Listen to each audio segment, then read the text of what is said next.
Sur la télévision africaine, vous regardez Vision 4. C'est l'heure justement de retrouver Jean-Jacques pour la revue de presse ce matin sur Moncam. Évidemment, Byron. Bonjour Jean-Jacques. Bonjour Sylvain Moncam. Merci d'être avec nous ce matin. Byron, merci Bonjour. de nous accueillir si gentiment sur ce plateau. Bon début de semaine à tous les téléspectateurs et les auditeurs des différentes radios partenaires. La voix en direct, trop de Oui, elle a whisky, pris- soda, champagne.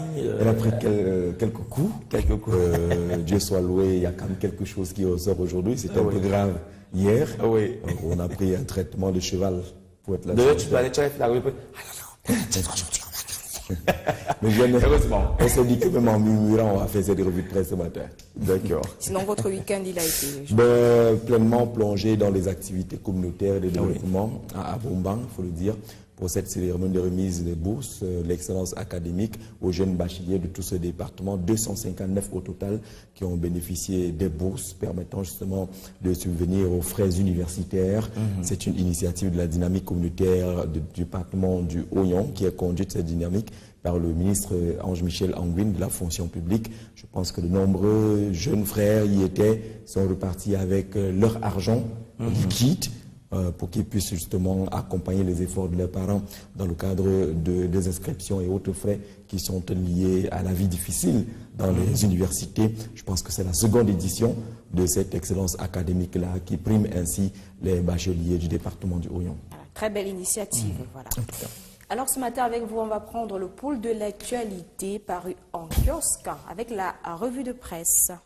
C'est le mois de juin qui arrive dans quelques heures maintenant. C'est le mois de tous les défis, notamment pour l'équipe nationale du Cameroun, les Lions indomptables qui ont pour défi majeur de participer à la Coupe des Confédérations avec les meilleurs de tous les continents. Les Lions vont être regroupés. La liste des 23 de Hugo Bros est déjà connue. C'est en tout cas cet ensemble de défis du mois de juin que présente le Cameroun Tribune ce matin. Le journal qui nous rappelle également que dans le cadre des baccalauréats, demain commencent les épreuves pour ce qui est du baccalauréat général. 285 539 candidats sont en lice pour affronter justement les épreuves liées à ce baccalauréat. Mais vous verrez, la grande une de Cameroun Tribune ce matin est consacrée à la vie des associations des consommateurs au Cameroun. Que font-elles? Comment vivent-elles? Comment opèrent-elles sur le terrain?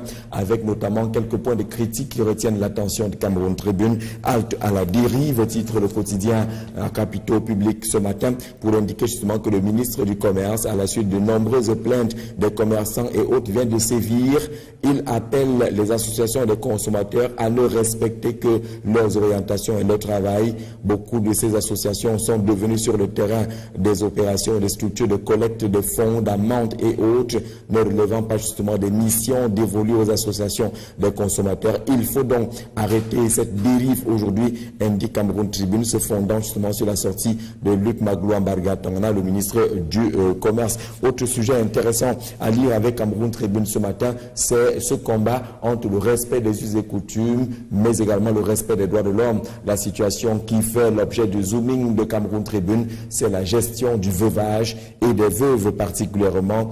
Peut-on, doit-on supprimer les rites de veuvage au Cameroun? C'est le dossier qui est ouvert et proposé par Cameroun Tribune, qui constate justement dans la lecture qui est proposée que plusieurs abus sont cachés derrière les pratiques de veuvage. Ces rites qu'il va falloir soit limiter, comme l'indique par exemple Dr Ibrahim Moubarak Mokhtar, islamologue, président de l'Union islamique du Cameroun. Il faut toiletter nos us et coutumes, même si ce sont des aspects liés à la culture, à nos traditions. Ces aspects-là pourraient être maintenus, mais un travail de toilettage pourrait également s'imposer. Dr Tata Peter Tema, qui est anthropologiste, intervient également, anthropologue, dans les colonnes de Cameroun Tribune ce matin.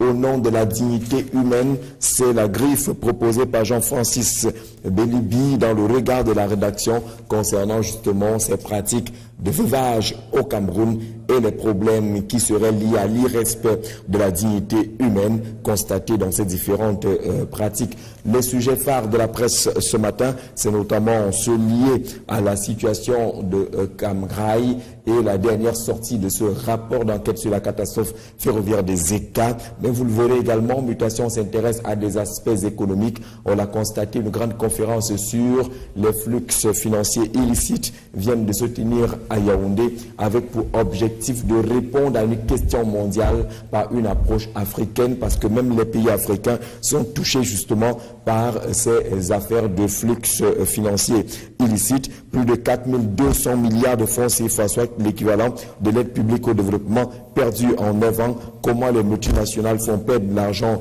à l'État? L'un des aspects soulevés par Mutation, l'aspect ressortant justement de la rencontre des experts il y a de cela quelques jours ici à Yaoundé. Le journal nous apprend relativement à ce péril sur les économies africaines que les différentes institutions spécialisées dans la finance internationale déplore d'énormes pertes pour l'Afrique. Réunis à Yaoundé, il y a de cela quelques jours à la faveur d'une conférence internationale sur ces mouvements illégaux d'argent, les États africains proposent une approche adaptée aux réalités du continent pour tenter de résoudre un problème d'envergure mondiale. C'est la première fois dans l'histoire du continent que les assises pareilles sont organisées. Le journal propose aussi le tableau des 10 premiers pays africains pour les montants cumulés des flux financiers illicites entre 1970 et 2008. En tête vient le Nigeria, suivi l'Égypte, l'Afrique du Sud, le Maroc, l'Angola, l'Algérie, la Côte d'Ivoire, le Soudan, l'Éthiopie, la République du Congo, parmi les 10 premiers justement qui souffriraient de ces transferts et de cette existence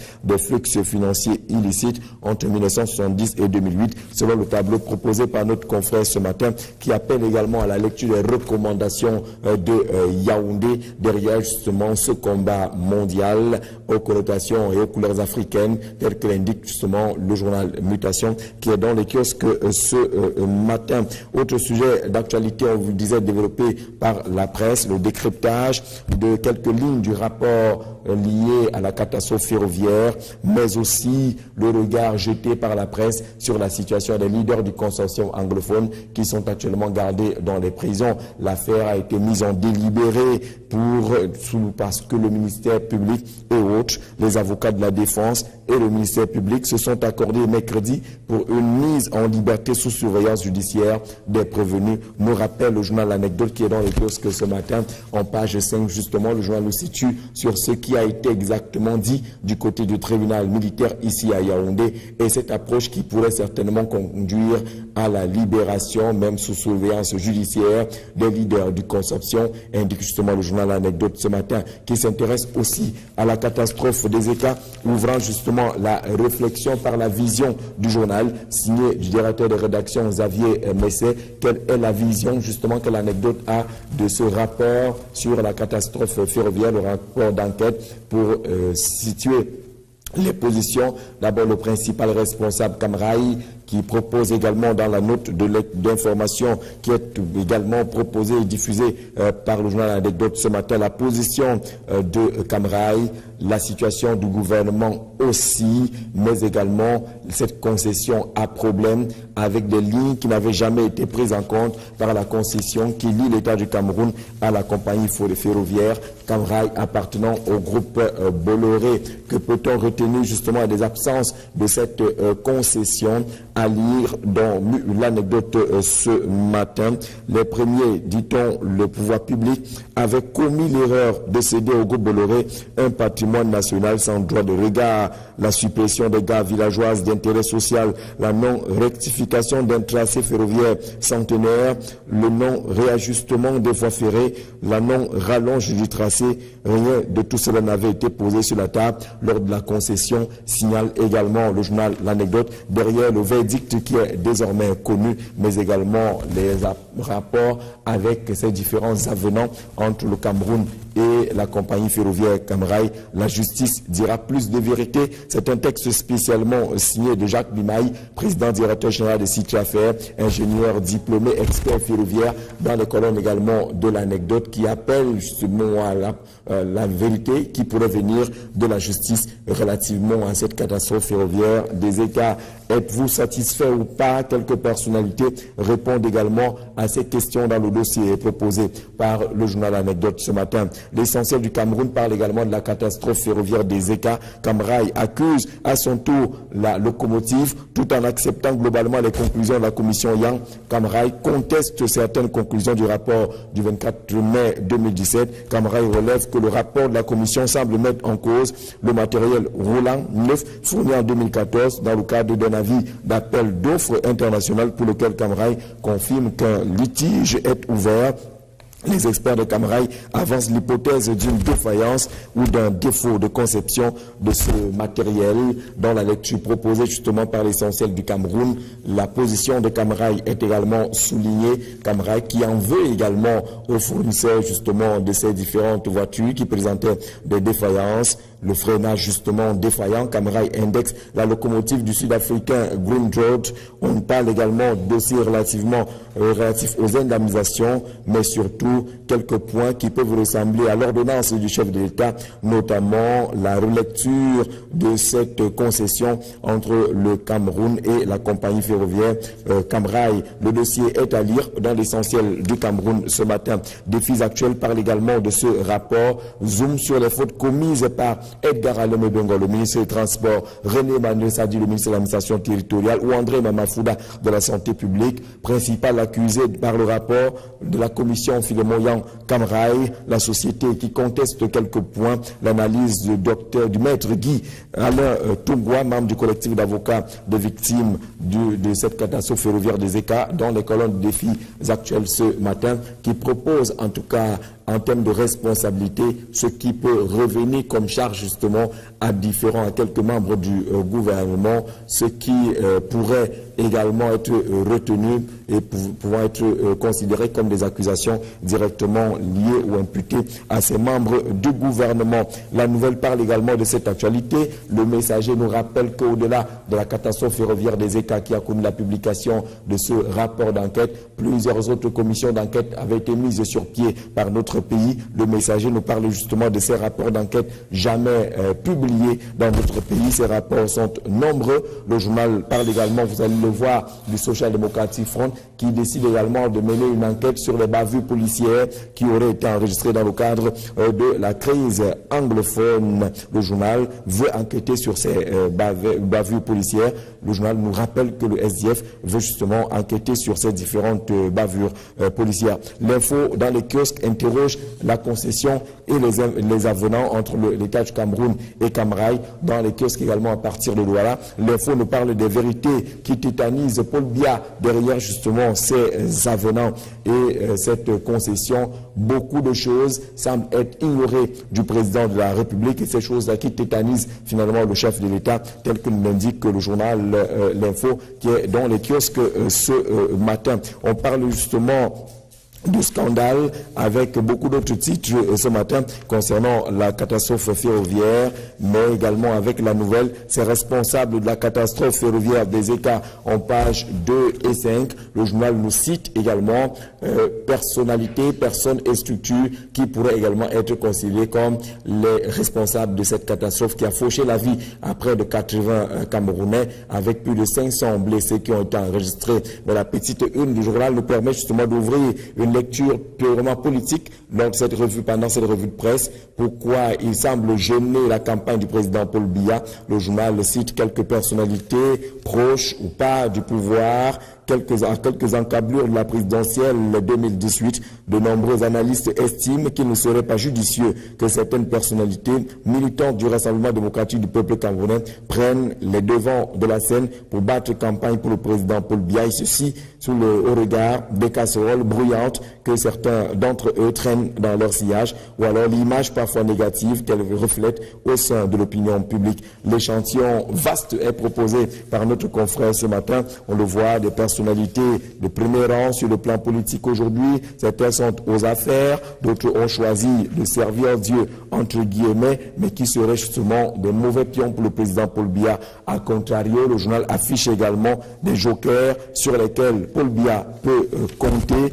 Il y en a qui affichent justement quelques points plutôt positifs et sur lesquels le chef de l'État devrait se fonder pour battre campagne en 2018. Et au premier rang de ces jokers se trouve naturellement la première dame du Cameroun, l'épouse du chef de l'État, Chantal Biya. Le soir, parle plutôt des directeurs généraux qui sont en mauvaise posture à l'approche d'un grand tsunami. Des sources bien introduites à la présidence de la République confient que plusieurs DG sont en ballottage défavorable, les consultations étant même déjà bouclées indique le journal Le Soir. Une nouvelle vague de DG est annoncée à la tête de certaines entreprises publiques. Sur les traces de ces directeurs généraux assis sur des sièges éjectables aujourd'hui, c'est le hebdomadaire Le Soir qui nous en parle ce matin en proposant à l'intérieur la liste de ces DG qui sont sur des sièges éjectables et qui attendent justement le déclenchement de ce tsunami annoncé du côté de la présidence de la République et relayé par le journal Le Soir ce matin. On le voit bien, au premier rang de ces directeurs généraux en ballottage défavorable se trouve le directeur général de l'Agence de régulation des télécommunications. On notera également plusieurs autres structures qui sont concernées et qui pourraient voir débarquer les actuels patrons. Le journal parle également de ces hommes qui sont à la tête de quelques églises de réveil au Cameroun, certains se recrutant même dans le pouvoir central ici au Cameroun. La face cachée de ces hommes de Dieu, une lecture à faire et absolument dans les colonnes du hebdomadaire Le Soir. Dans les tribunaux, ça se passe mal dans le cadre du marché des affaires sociales, le ministère des Affaires sociales. Pauline Irène Guéné, le ministre de ce côté-là, vient de faire écrouler un délégué de ses collaborateurs pour 118 millions de francs CFA. En cause, selon le quotidien Émergence, une affaire de marché public qui a tourné au vinaigre. Le journal nous replonge et nous resitue par rapport à cet aspect qui a conduit dans les cellules un délégué collaborateur du ministre des Affaires sociales pour une affaire de 118 millions de francs CFA. Dans la presse également, il y a un kiosque, l'agence des normes et de la qualité, le directeur général de cette structure qui ferait objet d'une sorte de cabale médiatique. C'est un justicier de la presse au service des forces obscures qui, soumis en experts fiscaux, dénonce des prétendus détournements à l'agence des normes et de la qualité, ce qui est totalement faux, affiche le journal L'Orphelin à sa grande une ce matin en indiquant justement qu'il s'agit là d'une cabale médiatique menée par la presse à gage qui serait également aux ordres et qui obéirait aux ordres de quelques personnalités tapis dans l'ombre qui voudraient faire la peau au directeur général de la Nord, tel que m'indique notre confrère ce matin. La presse, c'est aussi le SDF et la crise anglophone, le SDF qui voudrait mettre en place une commission d'enquête pour examiner sur les exactions, mais peut-être aussi les morts enregistrés dans le nord-ouest et le sud-ouest, quelques abus qui ont été notés lors de la tenue à Bamenda le week-end dernier d'une session extraordinaire du comité exécutif national du Social Democratic Front qui voudrait voir un peu plus clair, et on apprend avec notre confrère ce matin que Nidion Fundi voudrait adresser ce rapport d'enquête aux organisations internationales pour lecture et peut-être pour exploitation. Ce SDF qui annonce une convention élective au mois de novembre 2017, titre de Horizon à sa grande une ce matin relativement à quelques conclusions de cette tenue d'une session extraordinaire du NEC à Bamenda le week-end dernier. Et puis affaire des finances ce matin, on va découvrir le financier d'Afrique qui nous parle de la Banque centrale avec un dispositif d'apport de liquidité aux banques face à la sollicitation constante des États de la sous-région. La BEAC a créé une mesure devant lui permettre de jouer le rôle de prêteur en dernier ressort en cas de problème de confiance et de crise de liquidité pour préserver la stabilité monétaire, affiche le financier d'Afrique sur ces nouvelles procédures déclenchées par la Banque des États de l'Afrique centrale, pratiquement perfusion de quelques institutions et de quelques États face à la crise que traverse la sous-région en ce moment précis. Mais l'une des conséquences révèle par exemple le journal Intégration à partir de Douala ce matin, c'est que les banques de plus en plus perdent ce qu'on considérait comme leur surliquidité. Elles ne sont plus liquides, les banques de la sous-région. C'est une crise de liquidité, affiche le journal de Thierry Ndong Oona ce matin. La raison étant justement que les États s'adressent aux banques, ne remboursent pas, c'est beaucoup d'argent entre les poches de l'État et qui ne retourne pas dans les banques avec des conséquences qu'on peut imaginer et qui s'affichent d'ailleurs à la grande une du journal Intégration ce matin. Les banques sont en crise de liquidité. Le journal parle également des difficultés de la mise en œuvre de l'économie numérique parce qu'il y a encore quelques vieilles habitudes, ces archaïsmes qui plombent le Cameroun et ne favorisent pas la mise en œuvre de l'économie numérique. C'est d'ailleurs ce qu'on a retenu comme supplément spécial de journal anecdote ce matin, comment notre vie a changé avec l'économie numérique de Gutenberg au numérique. Le journal parcourt en tout cas l'évolution connue à travers le monde et notamment au Cameroun, comment à partir de la découverte justement de Gutenberg, de l'imprimerie et autres, aujourd'hui on est au numérique absolu. Le chemin a été long.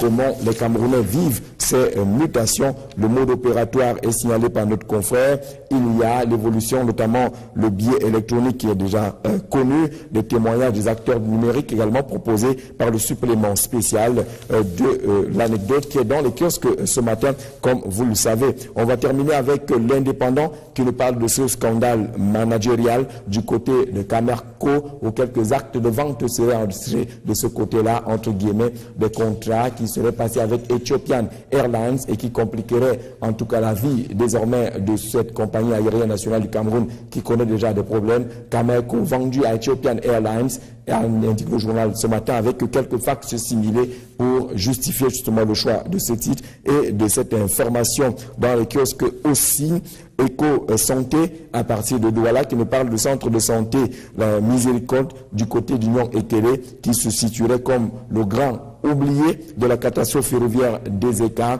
Ce centre hospitalier aurait posé des actes importants pendant la survenue de cette catastrophe, mais ne semble pas bénéficier de quelques avantages entre guillemets et se présente selon l'Éco-Santé comme le grand oublié de la catastrophe ferroviaire des Écarts. Pour ce qui est de la prise en charge sanitaire, Mamafouda déplore les spécialistes dans les hôpitaux. Il entame d'ailleurs une tournée à partir de Douala à partir de ce matin avec rencontre avec des personnels médico-sanitaires. Info Matin, pour sa part, donne l'actualité de ces séminaires du Rassemblement démocratique du peuple camerounais. C'était en fin de semaine dernière. Le cas par exemple du RDPC dans le littoral. Franc succès à Douala. Le séminaire était conduit là-bas par le chef de la délégation permanente régionale du RDPC pour le littoral, le ministre d'État, le ministre Laurent Esso. Et à la lecture justement du contenu de cette rencontre, de la mobilisation également, le journal parle de succès total. Et le SDF qui désigne son candidat en octobre prochain relativement aux informations venant de la tenue du comité exécutif national de cette formation politique à Bamenda. Il faut attendre octobre et novembre pour être fixé quant à la candidature et aux différents candidats du SDF aux prochaines consultations électorales. Waouh! Merci, monsieur, pour cette lecture. Hein, une véritable gymnastique ce matin. Beaucoup de journaux, beaucoup de sujets également qui retiennent notre attention ce matin. C'est vrai qu'on n'aura pas le temps de débattre sur tous les sujets. On va quand même commencer par le tout premier parce que on parle des banques. C'est un sujet qui a pignon quand même suivi aujourd'hui. Les banques en manque de liquidité parce que l'État ne rembourse pas ses dettes. Comment ça peut être possible, Jean-Jacques? Ben, vous savez, des sujets comme ceux-là, on n'a pas l'outil technique pour aborder en toute confiance la question. Ce qui est important aujourd'hui, c'est que le constat est clair. Les pays de la sous-région ont besoin d'argent. Et selon les journaux, ces pays se sont adressés aux banques. Il y a même une procédure ouverte du côté de la Banque des États de l'Afrique centrale pour permettre aux pays africains d'aller prendre un peu d'argent et gérer ce qui peut être géré. Mais la conséquence peut être lue avec le journal d'intégration ce matin, de ce que cet argent sort, mais peut-être ne revient pas à temps et comme il faudrait. Et du coup, les banques qui étaient considérées comme surliquides il y a de cela quelque temps commencent à afficher un état d'absence de liquidité, ce qui peut être un véritable problème. On ne peut pas s'étaler sur des raisons techniques, justement sur des aspects techniques. Vous savez, les finances, c'est un peu plus compliqué que nous. Il faut une expertise avérée pour aborder ces différentes questions. Mais la question derrière votre question est celle de l'attitude des États. Pas seulement face aux différentes banques, pas face à la situation actuelle au Cameroun et ailleurs. Plusieurs banques aujourd'hui ont atteint la banqueroute, justement parce que l'argent est sorti au profit des structures étatiques ou au profit de quelques individus ou personnalités. On a des cas de banques qui sont mortes au Cameroun, la Société camerounaise de banque, le Crédit agricole et beaucoup d'autres qui ont été enterrés parce qu'on a accordé des financements à des individus qui sont partis, qui ne sont pas venus rembourser. L'argent doit tourner, comme on dit dans les tontines. La banque, c'est que l'argent doit tourner. Je te donne, tu remets, ça permet de donner à quelqu'un d'autre qui remet et ça multiplie, ça se multiplie de cette façon-là. Si on vous en donne, vous tournez le dos, vous ne remboursez plus, eh bien la structure ne peut plus tourner, l'argent ne peut plus bénéficier et profiter à beaucoup d'autres personnes. Il est des banques comme de quelques structures de crédit dans notre pays qui sont également tombées parce que les gens ont pris de l'argent, ont investi et ne sont pas venus le mettre. Vous avez l'habitude d'enregistrer les plaintes et les pleurs des structures telles que le Fonds national de l'emploi, le PIACI, le PAGER-E, toutes ces structures qui ont été créées pour aider les gens à créer des entreprises, mais pour que l'argent retourne et qu'on puisse investir sur d'autres personnes, ce n'est pas le cas. Par le passé, on a connu les cas du FOGAPé, du FONADER, des structures qui ont été enterrées également par la cupidité de quelques Camerounais. Certains d'entre eux sont en vie aujourd'hui avec des richesses énormes dans l'immobilier, dans ci ou ça, mais n'ont jamais songé rembourser l'argent. Il faut lutter contre l'impunité, c'est ça le problème. Plus on laisse, plus la situation devient catastrophique. On a laissé pendant longtemps les gens prendre l'argent et nous narguer avec cet argent-là. Entre-temps, quand une banque meurt, non seulement les économies de plusieurs personnes partent, mais il y a le chômage qui s'installe parce que justement, les gens vont être virés, vont être mis au chômage. Il y a beaucoup de conséquences sur le plan social, sur le plan économique, mais qui n'étaient pas par le passé évaluées à temps au point où ces structures qu'on citait tantôt sont arrivées à mourir. Et naturellement, les économies des Camerounais sont parties de cette façon-là. Donc, il faut justement que les structures de recouvrement puissent être efficaces. Mais ceux qui bénéficient de ces financements doivent savoir justement qu'il ne s'agit pas fondamentalement des cadeaux. Le cadeau, c'est justement que le taux d'intérêt ou les taux d'intérêt sont souvent à la limite nuls ou alors très insignifiants. Donc, il faut quand même rembourser avec ces taux d'intérêt-là pour que le mécanisme d'appui, d'entretien et autres, ce ne sont pas des sources d'enrichissement, ce ne sont pas des cadeaux qu'on vous donne pour que vous partiez vous asseoir chez vous, aller devenir de nouvelles femmes. Il s'agit justement de permettre aux Camerounais de créer des structures, de recruter beaucoup d'autres, mais que des structures qui sont censées justement soutenir puissent avoir du liquide afin de continuer dans ces opérations. D'accord. On va s'intéresser également aux traditions ce matin. Il y a un journal qui parlait du toilettage des rites et les coutumes dans nos villages. Quand on sait que parfois une femme pour le veuvage, soit on rase d'abord, on fait le congolais bon, après elle souffre énormément, mais elle n'a pas le choix parce que la famille dit tu dois passer par là. C'est ça la tradition, c'est la coutume. Est-ce que c'est possible de faire un toilettage autour? Mais il faut dire que les coutumes c'est bien. Un pays doit avoir ses coutumes, un pays doit avoir sa tradition, un pays doit avoir ses réalités. Vous savez, la Chine aujourd'hui est parmi les plus grandes puissances économiques mondiales, mais la Chine respecte sa tradition. C'est pour cela justement qu'il y a une certaine force que ce pays dégage parce qu'il a fondé sa force sur le respect de sa tradition.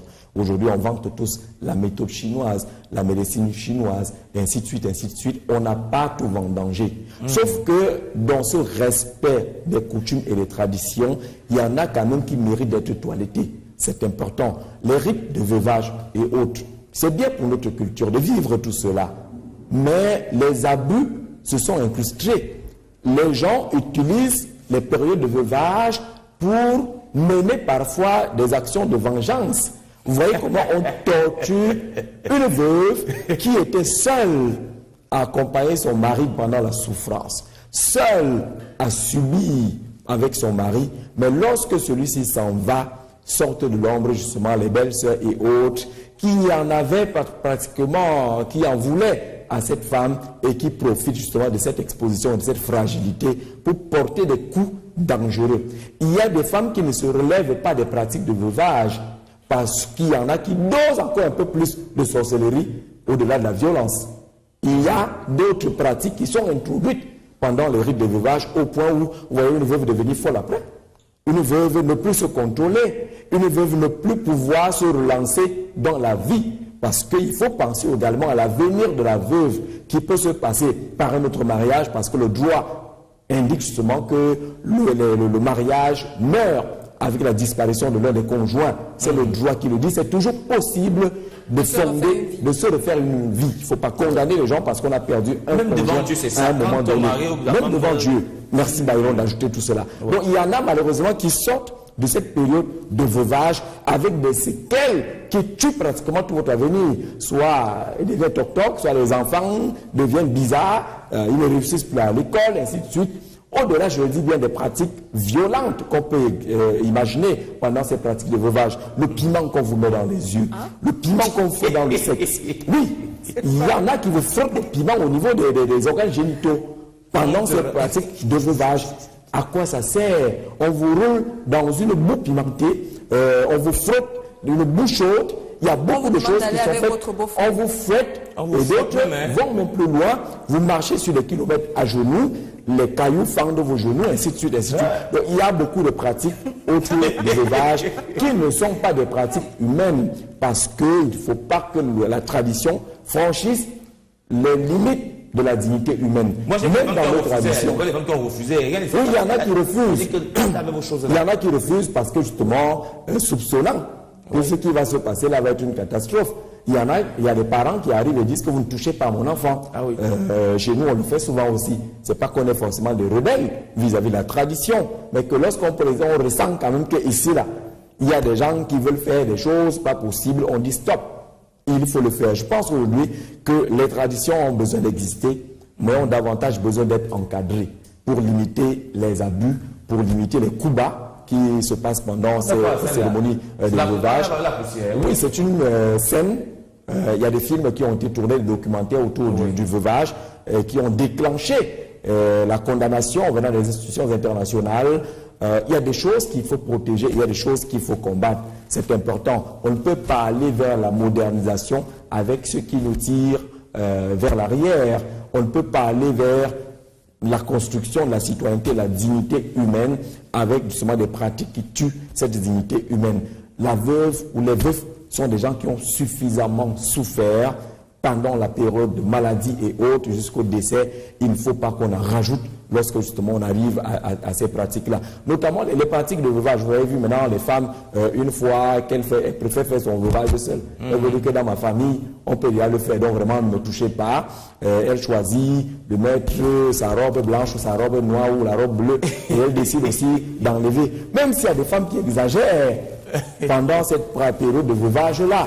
C'est-à-dire qu'il y en a qui ont une vitesse supersonique. À peine on a enterré le type que 2 semaines plus tard, il organise une messe pour enlever les habits noirs. On ne sait pas trop ce qui s'est passé. Mais le cas de l'homme n'est pas souvent compliqué, parce que c'est la femme qui subit beaucoup. Et quand c'est la femme qui meurt, l'homme, lui, il est cajoué durant son veuvage. Là. Comme d'habitude, malheureusement, on a toujours l'impression que l'homme est protégé. La femme est plus exposée. L'homme, à la limite, il s'assoit et joue au sérieux. Chez nous, on te met un petit bambou dans la bouche pour que vous ne parliez pas. On vous dit de ne pas saluer les gens ou de ne pas vous laver du tout. Entre-temps, la veuve reçoit des propos d'une violence incroyable. On vous dira que ce n'est qu'un jeu. Mais c'est derrière le jeu que se cachent justement certaines vérités. Des gens qui vous flanquent des mots pas possibles en plein visage alors que le corps de votre époux est encore là. Je pense que tradition, c'est bien. Vous êtes même accusé d'avoir tué votre époux. Oui, tout cela est là. Et généralement, lorsque il y a des soupçons ou des accusations qui volent, qui passent par là, vous verrez que pendant la pratique de ces rites de veuvage-là, les gens vont monter sur vous avec les salamandres aux pieds. Vous commencez à marcher sur votre dos, sur votre tibia, pour vous torturer de cette façon-là avec des chicottes de chevaux. Vous faites comme si vous avez volé quelque chose, comme si on vous a trouvé avec le couteau en main, en train de poignarder votre mari. Je pense qu'il faut contrôler tout cela. La société doit se mobiliser. Les ministères comme celui consacré à la promotion de la femme et de la famille, ces ministères-là doivent mener des campagnes permanentes dans les différentes communautés et nous pouvons recenser au Cameroun des zones qui connaissent des périodes, j'allais dire, de guerre pendant la pratique de ces rites de veuvage. On doit pouvoir mener des sensibilisations. Les églises doivent également accompagner ces différentes sensibilisations. Les leaders d'opinion, les chefs traditionnels, détenteurs du pouvoir traditionnel doivent pouvoir également faire quelque chose pour que le veuvage ne soit pas la deuxième mort, que celle qui a déjà perdu son mari se retrouve également en train de ne plus vouloir vivre, parce que justement c'est l'enfer que certaines femmes vivent pendant les rites de veuvage. Voilà. Alors, ce jour également est Journée internationale des casques bleus. Peut-être dire un mot sur ces hommes au service du maintien de la paix. Jean-Jacques, on le sait, le rôle de ces hommes qui sont au service de la paix n'a pas toujours été positif, quelquefois entaché de pas mal de dérives quand même. D'ailleurs, c'est une belle initiative d'avoir les casques bleus, qui sont les gendarmes du monde, qui sont appelés à aller au front partout où la paix est menacée à travers le monde. C'est des soldats qui se recrutent presque dans tous les pays au monde. Lorsqu'il y a des sollicitations, nos États vous envoient en mission. Vous êtes sous le contrôle des Nations Unies, puisque si vous avez le béret rouge ici, une fois là-bas, vous portez un béret bleu. Ouais. Et on doit vous reconnaître cela. C'est un rôle important que les casques bleus sont appelés à jouer à travers le monde. C'est un rôle de beaucoup de sacrifices. C'est un rôle délicat parce que lorsqu'on vous prend ici, on vous envoie au Vietnam par exemple, vous imaginez que le soldat camerounais qui va au Vietnam ne sait même pas quelle langue on parle de ce côté. Il se retrouve dans un milieu purement hostile avec tous les pièges, les guet-apens qu'on peut imaginer, mais il doit faire son travail de maintien de la paix. Son rôle n'est pas offensif. Son rôle, c'est celui de la protection des populations et des biens. Et dans ce contexte-là, vous retrouvez parfois entre deux feux. Ça tire à gauche, ça tire à droite. Vous devez être les habits au milieu. Et malgré les dispositions qui vous protègent, certains ne les respectent pas. On vous attaque frontalement, ainsi de suite, ainsi de suite. Donc, il faut déjà encourager les casques bleus de l'ONU, ceux des soldats du monde qui sont souvent mobilisés sur plusieurs fronts et devant les feux nourris pour ce travail de courage et ce travail important qui a déjà sauvé des pays. Mais il faut le dire, ces derniers temps, les casques bleus commencent à avoir des casques noircis par des pratiques qui sont reconnues et qui sont portées devant les tribunaux. Aujourd'hui, en République centrafricaine, on n'a pas encore bouclé le dossier de ces viols. En RDC, on en parle également au Soudan. Un peu partout, les casques bleus sont étiquetés. Ils sont devenus plutôt violents et des violeurs. Les femmes se plaignent, les enfants se plaignent. Je pense aujourd'hui que la communauté internationale doit s'asseoir et que si les procès sont ouverts, qu'ils livrent exactement leurs résultats et que celles des mauvaises brebis, des brebis gardeuses qui se retrouvent dans ce milieu, ce corps qui doit incarner la paix, la sécurité, puisse être extirpé et condamné comme cela se doit. Lorsque les casques bleus arrivent dans un village, je regardais encore un reportage au Sud-Soudan ce matin, vous imaginez la confiance, les populations se disent enfin nous sommes sauvés, on va être protégés. Vous partez, vous réfugiez vers ces hommes-là, mais qui finalement deviennent vos bourreaux. Je ne sais pas quel instinct animaux, ces instincts-là qui finissent par envahir ceux qui ont été formés au droit humanitaire international. Parce que lorsque vous embarquez dans une mission onusienne, on vous forme comme on forme déjà tous les soldats au droit humanitaire international. Même en période de guerre, en période de conflit, il y a des droits qu'il faut respecter. Même les belligérants doivent savoir qu'il y a des droits. Même le camp adverse sait également qu'il y a des droits qui sont protégés et respectés en période de guerre. Les casques bleus ont aujourd'hui intérêt à revoir le mode opératoire, à revoir la sélection des hommes qui sont envoyés sur le terrain, à tout mettre en œuvre pour sauver l'image du gendarme du monde. Le gendarme du monde ne doit pas être le danger du monde, ne doit pas devenir le bourreau, il doit protéger. Mais ceux qui sont engagés aujourd'hui, les soldats camerounais, dans différentes missions, on leur souhaite beaucoup de courage. On espère qu'ils vont tous revenir et qu'on sera fiers du rôle qu'ils auront joué pendant ces opérations de maintien de la paix à travers le monde pour lesquelles ces soldats camerounais sont appelés à intervenir. Ceux qui sont partis en RCA ont reçu les félicitations de l'ONU, de tout le monde, parce que les Camerounais ont fait un travail formidable de ce côté-là, même si après, au niveau du paiement, ça a un peu chancelé. Mais ils ont fait l'essentiel, ils y sont encore, ils font un travail formidable de ce côté-là. Voilà. Et on va dire que l'Afrique accueille plus de 71 000 casques bleus chaque année pour des opérations diverses. Et cette année, justement, cette journée internationale consacrée aux casques bleus se célèbre sous le thème « Investir dans la paix ». Voilà, c'est tout ce qu'on peut dire là-dessus aujourd'hui. Alors, Jean-Jacques, on va, pour sortir, vous souhaiter un bon début de semaine. On aura l'occasion, avant la fin de l'émission, de proposer un vox pop sur les couples, la clairvoyance dans le couple. Est-ce que monsieur peut connaître le salaire de madame? Est-ce que madame peut connaître le salaire de monsieur? Vous, personnellement, monsieur, est-ce que madame connaît votre salaire? Elle connaît et elle doit connaître. Donc vous êtes pour? Oui, elle connaît et elle doit connaître. Okay. Pour tricher, il vaut mieux qu'elle connaisse le bon salaire si vous avez les intentions de tricher. Lorsque vous rentrez au bulletin de paye, vous le posez, vous l'exposez, parce qu'un salaire est programmé. Il faut qu'on sache exactement ce qu'on va faire de ces revenus qui sont fixes. Ce qui n'est pas programmé, c'est ce qui est contenu dans l'article 2. Dans les avantages, là-bas, vous pouvez encore jouer au chaud, mais le salaire doit être connu, parce que justement, en matière de gestion des dépenses fixes, loyer, scolarité et autres, il vaut mieux que ce soit géré par le ministre de l'Intérieur. Il faut dire que cette question a toujours fait problème. Hein, elle ne doit pas faire problème. Vous verrez justement que plus vous cachez votre bulletin de paye, plus il y a des problèmes à la maison. Vous allez vous rendre compte que la femme vous soupçonne même de toucher des millions, alors que vous n'en avez pas. La femme va penser que vous êtes en train de dépenser l'argent dehors avec les petits de dehors, alors que vous n'en avez pas. Ce que vous avez ramené à la maison, c'est exactement ce qu'on vous paye. Mais on sait qu'il y a quand même les avantages autour. Oui, les avantages autour, on les gère comme les avantages autour parce que personne n'a su, personne n'a pensé que vous alliez avoir ces avantages-là. Mais si c'est tombé par bonheur, vous gardez dans votre poche, c'est avec ça que vous allez quand même surprendre madame un jour qui dit je te fais un cadeau. Elle ne sait pas que c'est en allant présenter un mariage à Garigombo que vous avez ramené ça, ainsi de suite, ainsi de suite. Donc, mais le salaire fixe, il vaut mieux qu'il soit connu, que les conjoints posent le salaire fixe sur la table et qu'on dise qu'on prélève 6 pour ça, 6 pour ça, 6 pour ça. Vous voyez que ça va, ça règle mieux. Ça va. Alors on aura l'avis de Monsieur Tout le Monde tout à l'heure. Dans cette édition de la matinale, on ira dans la rue voir un tout petit peu ce que les Camerounais en pensent.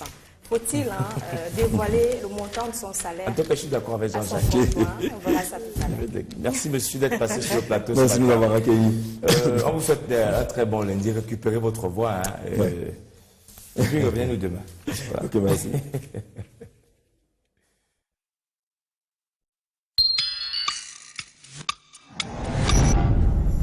À lire dans l'anecdote ce matin. Les premiers, dit-on, le pouvoir public avait commis l'erreur de céder au groupe Bolloré un patrimoine national sans droit de regard.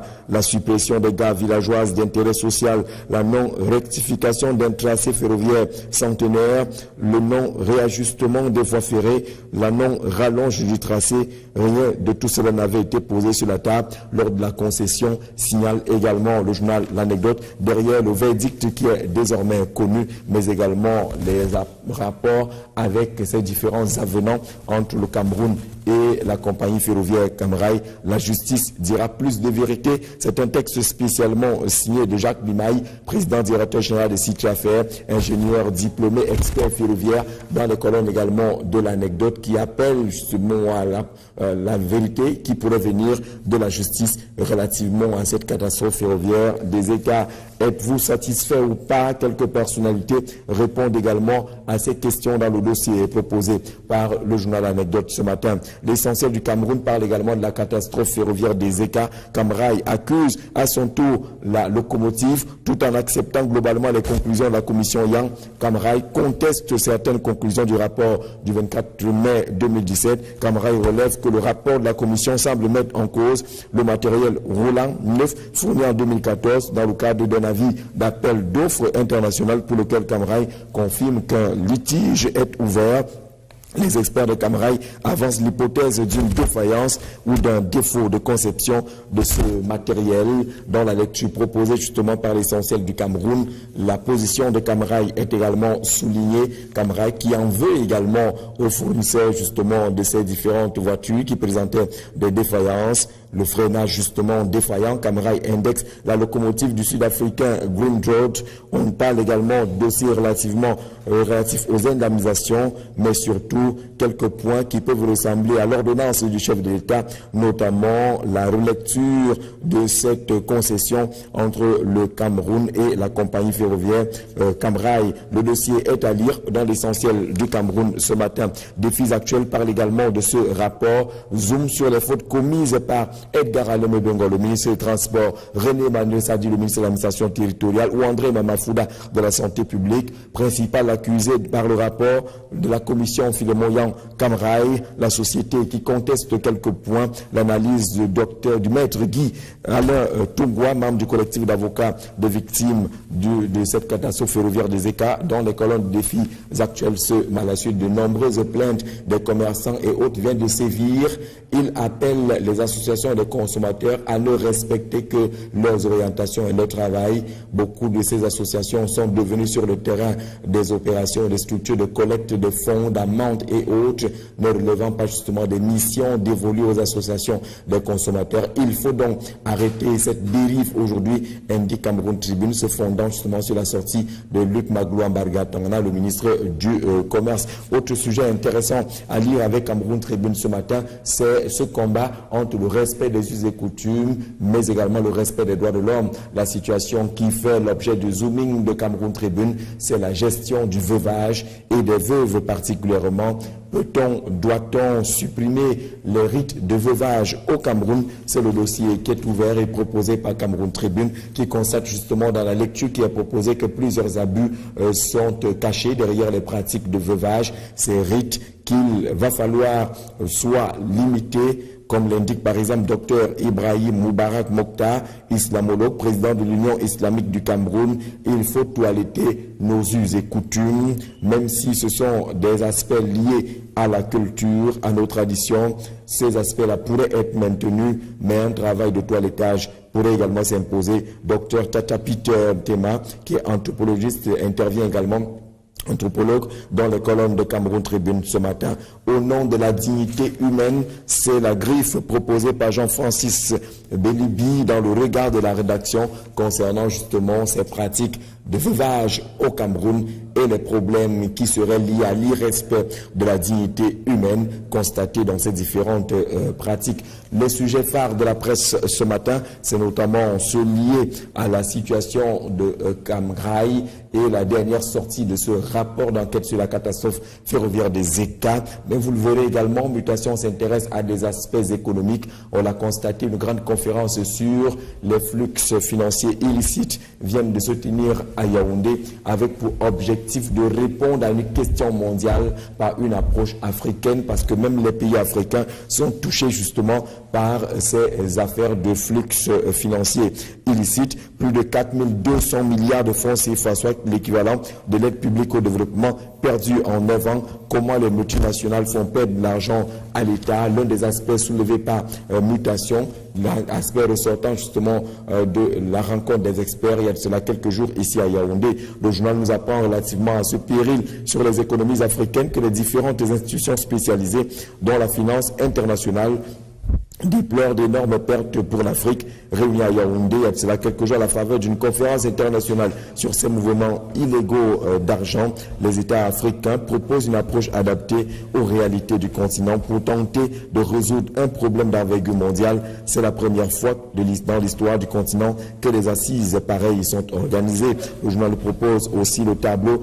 des 10 premiers pays africains pour les montants cumulés des flux financiers illicites entre 1970 et 2008. En tête vient le Nigeria, suivi l'Égypte, l'Afrique du Sud, le Maroc, l'Angola, l'Algérie, la Côte d'Ivoire, le Soudan, l'Éthiopie, la République du Congo, parmi les 10 premiers justement qui souffriraient de ces transferts et de cette existence des flux financiers illicites entre 1970 et 2008, selon le tableau proposé par notre confrère ce matin, qui appelle également à la lecture des recommandations de Yaoundé derrière justement ce combat mondial aux connotations et aux couleurs africaines, tel que l'indique justement le journal Mutation qui est dans les kiosques ce matin. Autre sujet d'actualité, on vous disait, développé par la presse, le décryptage de quelques lignes du rapport lié à la catastrophe ferroviaire, mais aussi le regard jeté par la presse sur la situation des leaders du consortium anglophone qui sont actuellement gardés dans les prisons. L'affaire a été mise en délibéré parce que le ministère public et autres, les avocats de la défense et le ministère public se sont accordés mercredi pour une mise en liberté sous surveillance judiciaire des prévenus. Nous rappelle le journal L'Anecdote qui est dans les kiosques ce matin. En page 5, justement, le journal nous situe sur ce qui a été exactement dit du côté du tribunal militaire ici à Yaoundé et cette approche qui pourrait certainement conduire à la libération, même sous surveillance judiciaire, des leaders du consortium, indique justement le journal L'Anecdote ce matin, qui s'intéresse aussi à la catastrophe des États, ouvrant justement la réflexion par la vision du journal, signé du directeur de rédaction Xavier Messet. Quelle est la vision justement que l'Anecdote a de ce rapport sur la catastrophe ferroviaire, le rapport d'enquête pour situer les positions? D'abord, le principal responsable, Camgraï, qui propose également dans la note d'information qui est également proposée et diffusée par le journal Anecdote ce matin, la position de Camrail, la situation du gouvernement aussi, mais également cette concession à problème avec des lignes qui n'avaient jamais été prises en compte par la concession qui lie l'État du Cameroun à la compagnie ferroviaire Camrail appartenant au groupe Bolloré. Que peut-on retenir justement des absences de cette concession?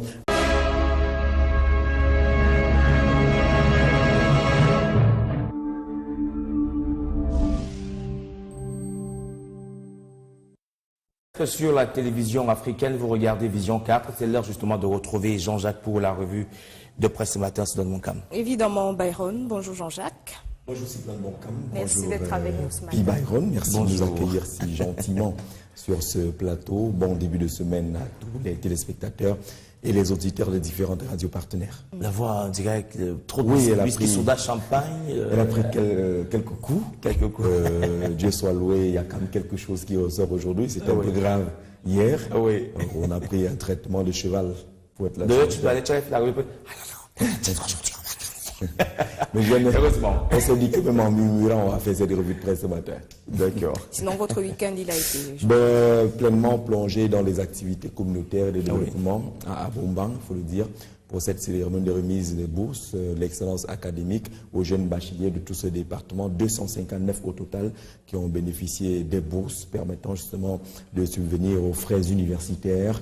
C'est une initiative de la dynamique communautaire du département du Oyon qui a conduit cette dynamique par le ministre Ange-Michel Anguine de la fonction publique. Je pense que de nombreux jeunes frères y étaient, sont repartis avec leur argent liquide pour qu'ils puissent justement accompagner les efforts de leurs parents dans le cadre des inscriptions et autres frais qui sont liés à la vie difficile dans les universités. Je pense que c'est la seconde édition de cette excellence académique-là qui prime ainsi les bacheliers du département du Oyon. Très belle initiative, voilà. Alors ce matin avec vous, on va prendre le pôle de l'actualité paru en kiosque avec la revue de presse. C'est le mois de juin qui arrive dans quelques heures maintenant. C'est le mois de tous les défis, notamment pour l'équipe nationale du Cameroun, les Lions indomptables qui ont pour défi majeur de participer à la Coupe des Confédérations avec les meilleurs de tous les continents. Les Lions vont être regroupés. La liste des 23 de Hugo Bros est déjà connue. C'est en tout cas cet ensemble de défis du mois de juin que présente le Cameroun Tribune ce matin. Le journal qui nous rappelle également que dans le cadre des baccalauréats, demain commencent les épreuves pour ce qui est du baccalauréat général. 285 539 candidats sont en lice pour affronter justement les épreuves liées à ce baccalauréat. Mais vous verrez la grande une de Cameroun Tribune ce matin est consacrée à la vie des associations des consommateurs au Cameroun. Que font-elles? Comment vivent-elles? Comment opèrent-elles sur le terrain? Avec notamment quelques points de critique qui retiennent l'attention de Cameroun Tribune. Halte à la dérive, titre le quotidien à Capitaux Public ce matin pour indiquer justement que le ministre du Commerce atteint qui propose en tout cas en termes de responsabilité, ce qui peut revenir comme charge justement à quelques membres du gouvernement, ce qui pourrait également être retenu et pouvant être considéré comme des accusations directement liées ou imputées à ces membres du gouvernement. La nouvelle parle également de cette actualité. Le Messager nous rappelle qu'au-delà de la catastrophe ferroviaire des États qui a connu la publication de ce rapport d'enquête, plusieurs autres commissions d'enquête avaient été mises sur pied par notre pays. Le Messager nous parle justement de ces rapports d'enquête jamais publiés dans notre pays. Ces rapports sont nombreux. Le journal parle également, vous allez le voir, du Social Democratic Front qui décide également de mener une enquête sur les bavures policières qui auraient été enregistrées dans le cadre de la crise anglophone. Le journal veut enquêter sur ces bavures policières.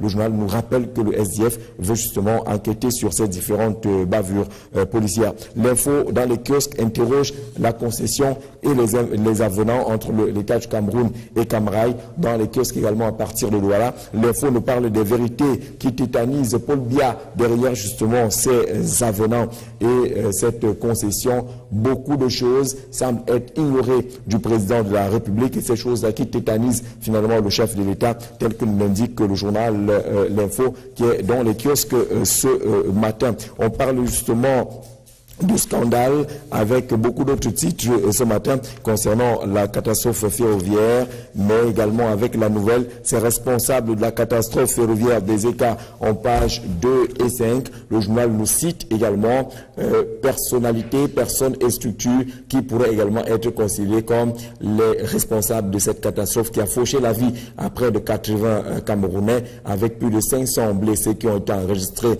Mais la petite une du journal nous permet justement d'ouvrir une lecture purement politique pendant cette revue de presse. Pourquoi il semble gêner la campagne du président Paul Biya? Le journal cite quelques personnalités proches ou pas du pouvoir, quelques encablures de la présidentielle 2018. De nombreux analystes estiment qu'il ne serait pas judicieux que certaines personnalités militantes du Rassemblement démocratique du peuple camerounais prennent les devants de la scène pour battre campagne pour le président Paul Biya, et ceci sous le regard des casseroles bruyantes que certains d'entre eux traînent dans leur sillage, ou alors l'image parfois négative qu'elles reflètent au sein de l'opinion publique. L'échantillon vaste est proposé par notre confrère ce matin. On le voit, des personnalités de premier rang sur le plan politique aujourd'hui. Certains sont aux affaires, d'autres ont choisi de servir Dieu